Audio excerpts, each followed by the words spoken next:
Hi, I'm Ben Mankiewicz. Welcome to TCM, where we're continuing our 31 days of Oscar celebration. This year's theme is 360 Degrees of Oscar, a chain of movies, each connected to the preceding film by an actor or actress. Up next, Marissa Berenson takes us from 1930s Berlin and Cabaret to our next movie, set in 18th century England and Ireland. From Warner Brothers in 1975, it's Barry Lyndon. Behind the camera on Barry Lyndon, one of the most celebrated, controversial, and enigmatic directors of all time, Stanley Kubrick. Kubrick began his career as a still photographer working for Look magazine in the 1940s.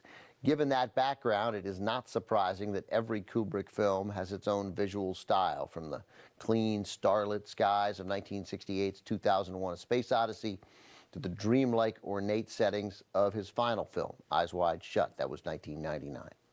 For Barry Lyndon, set in the 18th century, Kubrick wanted to duplicate the natural light and visual flatness of paintings from the era. Thanks to some wizardry on the part of cinematographer John Alcott, the film is shot largely with natural light, even by candlelight. Kubrick wanted attractive performers to match the beautiful photography, so he chose Ryan O'Neal and Marissa Berenson as his leads. O'Neal plays a poor Irishman who spends his life in the pursuit of prestige, and Berenson, who also had a career as a fashion model, plays the beautiful widow he marries. Joining them is Patrick McGee as a professional gambler who crosses paths with O'Neal. A member of the Royal Shakespeare Company, McGee appeared in original stage productions by Samuel Beckett and Harold Pinter.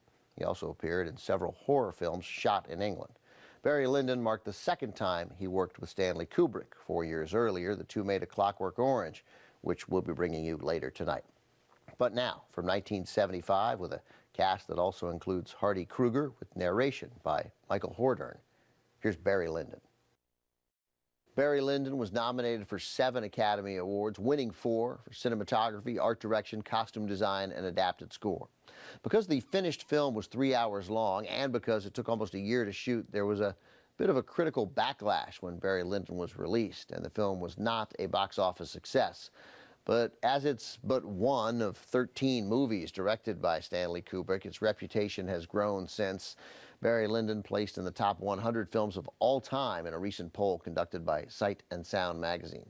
And director Martin Scorsese has also cited it as one of his favorites. Coming up, Patrick McGee connects us to our next film, the movie Kubrick made before Barry Lyndon, starring Malcolm McDowell.